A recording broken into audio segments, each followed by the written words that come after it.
인생을 살다 보면 저마다 갈림길에 서게 되지만 수많은 갈림길에서 앞으로 나아가게 하는 미덕이 있다. 바로 용기이다. 용기는 나의 성장을 가로막는 한계를 넘을 수 있게 하는 인생의 법칙에서 필연적인 미덕이다. 용기는 우리의 내면에서 숨쉬며 곳곳에 널려 있다. 직장이든 가정이든 상관없이 모든 곳에서 매일 용기를 낼 수 있다. 하지만 그런데도 용기는 쉽게 찾아볼 수 없다. 왜냐하면 우리가 두려워하기 때문이다. 용기 내지 않고 무시하는 게 더 쉽고 편하기 때문이다. 용감한 사람은 두려워하지 않는 사람이 아니다. 두려움을 느끼지 않는 인간은 없기 때문이다. 용감한 사람은 오히려 두려움을 딛고 일어선다. 그들은 두려움을 자유자재로 다룰 능력이 있다. 아무 행동도 하지 않고는 절대 위대한 일을 해낼 수 없다. 미국의 작가인 라이언 홀리데이는 브레이브라는 책을 통해 단 몇 초라도 용기를 내지 않고 해낼 수 있는 좋은 일은 없다고 하면서 위대한 사람이 되고 싶다면 먼저 두려움을 정복하는 법을 배워야 한다고 말한다. 오늘은 두려움의 정체를 정확히 들여다보고 이를 뛰어넘어 용기를 발휘하는 방법을 담은 책 브레이브에 대해 이야기해보겠다.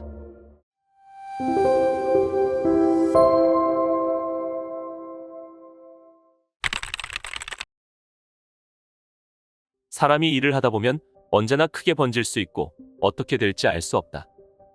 직업을 잃을 수도 있으며 집과 차를 잃을 수도 있다. 이런 불안정한 상황에서는 당연히 두려울 것이다. 고대 스토아 철학자조차도 두려운 상황에 부닥치면 사람이 스스로 반응을 조절할 수 없다는 점에 동의했다. 성경에서 가장 많이 반복되는 구절도 두려워하지 말라는 말이다. 미국의 작가 윌리엄 포크너는 이렇게 말했다. 겁을 먹는 건 어쩔 수 없다. 하지만 두려워하지 말라. 겁과 두려움은 본질적으로 분명히 다르다. 겁은 일시적으로 몰려드는 느낌이고 두려움은 상태이다. 겁먹은 것은 용서받을 수 있지만 두려움이 나를 지배하게 내버려 두는 것은 수치스러운 일이다. 겁은 경계하게 하고 상황을 일깨우며 위험을 알려줘서 우리를 돕지만 두려움은 끌어내리고 나약하게 하며 우리를 방해한다. 평론가들이 펜을 바라보면서 망설인다면 예술가는 무대 위에서 기량을 충분히 발휘할 수 없다. 여론조사 결과를 걱정한다면 정치인은 좀처럼 올바른 결정을 내리지 못한다. 아이를 키우는 게 얼마나 힘들지 생각한다면 커플은 가정을 꾸릴 수 없다. 중요한 것은 두려워하지 않는 것이다. 대부분 두려움의 근원은 다른 사람들이 자기를 어떻게 생각할까 하는 데 있다. 이런 생각은 자기 자신을 마비시킨다. 영국의 작가 시릴 코널리는 이웃이 뭐라고 수군댈지 몰라서 감히 자살하지 못하는 사람이 많다라고 농담한 적이 있다. 그 정도로 우리는 다른 사람들이 어떻게 생각하는지에 너무나도 신경을 쓴다. 험담이 들리지 않는 곳에 있을 때마저 뒤에서 자신에 대해 안 좋게 이야기할까봐 두려워한다. 역설적으로 새롭고 감명을 주는 일은 당시 격렬하게 반대하는 사람들의 목소리를 무릅쓰고 이루어냈다. 두려움이 자기를 지배하게 두어서는 안 된다. 왜냐하면 사람들의 기분을 거스르지 않으면서 중요한 일을 해낸 사람은 여태까지 단 한 명도 없었기 때문이다. 우리는 모두 두려워하는 것을 실제로 바라볼 용기를 길러야 한다. 비정상적인 일, 예상치 못한 일, 일어날 것 같지 않은 일에 대해 모두 생각해보는 용기를 길러야 한다. 과장된 불확실성에서 오는 불안을 줄일 뿐만 아니라 미지의 것들에서 확실성을 찾을 수 있기 때문이다. 막연한 두려움은 우리를 주춤하게 하지만 우리가 두려움을 더 많이 탐구할수록 그 감정이 우리를 지배하는 힘은 줄어든다. 우리는 두려움의 실체를 몰랐기에 두려워했다. 하지만 지금은 안다. 이러한 인식이 있다면 앞으로 나아갈 수 있다. 조지 버나드 쇼는 이렇게 말했다. 합리적인 사람은 자신을 세상에 맞춘다. 하지만 비합리적인 사람은 세상을 자신에게 맞추려고 애쓴다. 그래서 세상의 진보와 희망은 비합리적인 사람의 용기에 달려있다. 두려움을 느끼는 것은 당연하다.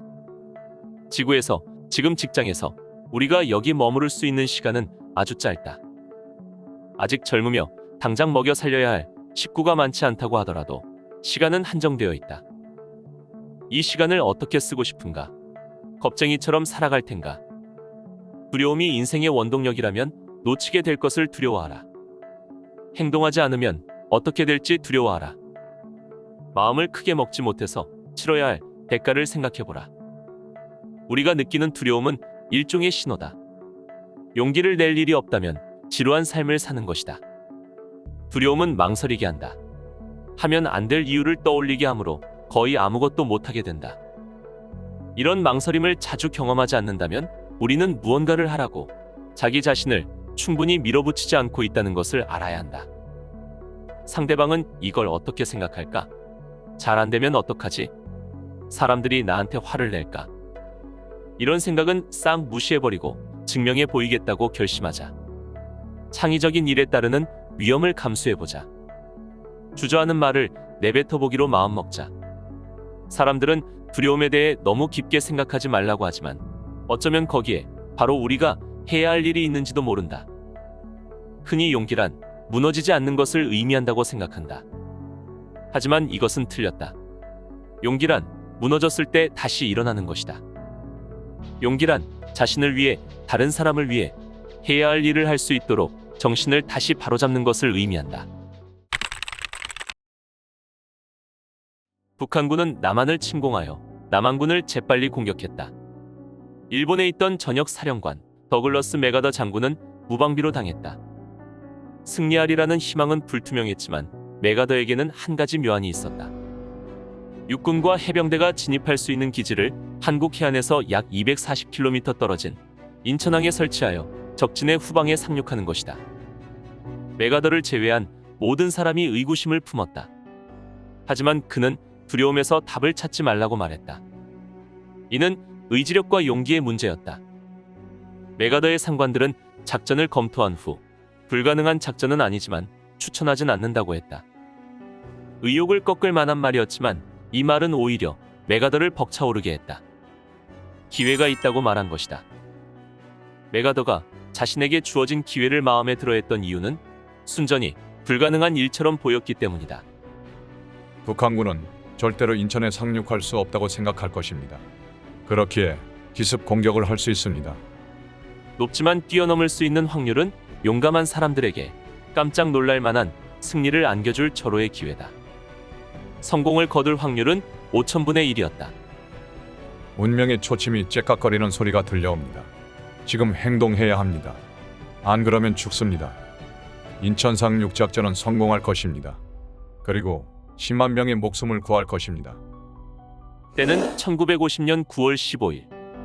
몇 분의 여유 시간을 두고 약 1만 3천 명의 해병대가 상륙했다. 결국 그는 해냈고 모든 확률을 뛰어넘었다. 행운은 용기 있는 자의 편이다.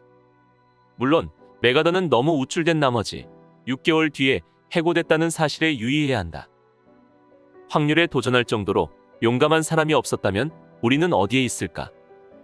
모든 기업가와 운동가, 일반인이 수치 예측에만 귀 기울인다면 이 세상은 어떤 세상이 될까?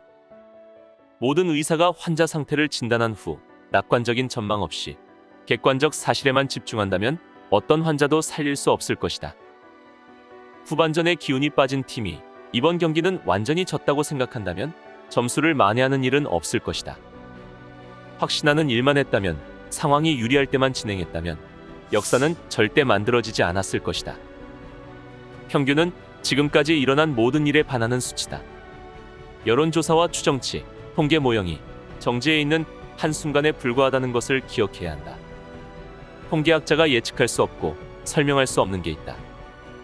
평균을 보고 나는 평균이 아닌데요라고 말하는 데는 용기가 필요하다. 누군가는 예외일 겁니다. 그리고 그 예외가 나일 수도 있습니다라고 말하려면 용기가 있어야 한다. 그것이 바로 용기다. 사실 직장이나 자기 인생에서 일어나는 나쁜 일이 일어날 확률이나 경기에서 지거나 거래에서 잃을 위험을 감수하지 않는다면 용기를 낼 일도 없을 것이다. 그렇게 확실한 일인데 왜 용기를 내야 하겠는가? 우리가 평균이 아니라는 것을 알아차려야 한다. 한 번도 평균에 속한 적이 없었다. 우리는 유일무이한 존재다. 일부 과학자가 추정한 바로는 한 사람이 태어날 확률은 400조분의 1이라고 한다. 하지만 이것도 과소평가한 확률이다. 부모님이 만나고 우리가 지금까지 살아남아 이 자리에 있는 데까지 일어나야 했던 모든 일이 일어날 확률을 생각해보라. 우리는 기적을 넘어선 존재다. 일어날 법하지 않은 기적의 범위에 속하는 기적이다. 그래도 그 과정을 모두 거쳐 지금 우리는 이 자리에 있다. 제약 없는 성공이 드물다는 사실에 우리가 단념하게 내버려 둘 것인가? 우리의 길을 꺾고 신중하게 행동하라고 설득하게 내버려 둘 것인가? 아니면 절대 내버려 두지 않을 것인가? 그것은 위대하고 선한 삶을 살아가는 비결이 아니다. 우리보다 앞서 용감한 삶을 살아간 사람들을 떠올리고 그들과 연결되어 있다고 생각해보라. 우리와 같은 피가 흐르는 용감한 선조들이 이곳에 서서 우리를 지켜보고 보호해주고 있다고 상상해보라. 우리는 가장 어두운 순간에 과거를 살아간 용감한 사람들의 기억을 들여다봐야 한다. 인생의 갈림길에서 용기 내지 못하고 있는가? 수많은 갈림길에서 선택한 인생의 법칙, 브레이브가 여러분을 도와줄 것이다.